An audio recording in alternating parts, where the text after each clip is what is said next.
అండి ఈరోజు మా ఇంట్లో చికెన్ కర్రీ ఎలా ప్రిపేర్ చేసుకుంటున్నారో చూద్దాం రండి. ఫస్ట్ అయితే ప్యాన్ పెట్టుకొని ప్యాన్లోని లవంగాలు, ధనియాలు, ఇలాచి ఇవన్నీ కూడా ఫ్రై చేసుకొని మిక్సీలో పెట్టుకొని అందులోని ఆనియన్స్ అలాగే జింజర్ గార్లిక్ కూడా వేసుకొని మిక్సీ పట్టుకొని పక్కన పెట్టుకోవాలి.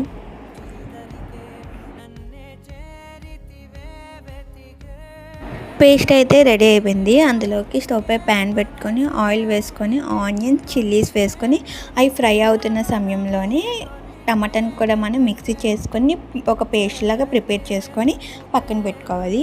ఇంతలోకి ఆనియన్స్, చిల్లీస్ అనేవి బాగా ఫ్రై అవుతున్నాయి కదా, నీట్గా క్లీన్ చేసుకున్న చికెన్ వేసుకొని ఆ చికెన్లో రుచికి సరిపోయినంత సాల్ట్, అరగ టర్మరిక్ వేసుకొని చికెన్ వాటర్ రిలీజ్ చేసే వరకు ఉంచి అందులోని మనం ఫస్ట్ ప్రిపేర్ చేసుకున్న ఆనియన్ ప్యూరీ అలాగే టమాటా ప్యూరీ కూడా వేసుకొని కలుపుకోవాలి. మనం వేసిన మసాలాస్ అన్నీ కూడా పచ్చివాసన పోయిన తర్వాత కారానికి సరిపోయే కారం వేసుకొని అందులో వాటర్ వేసుకొని 10 to 20 minutes లో ఫ్లేమ్లో పెట్టి ఉడికించుకుంటే టేస్టీ అయిన చికెన్ కర్రీ అయితే రెడీ అయిపోద్ది. ఈ చికెన్ కర్రీ అనేది చపాతీ, బిర్యానీ, రైస్ దేనితో తిన్నా సూపర్గా ఉంటుంది.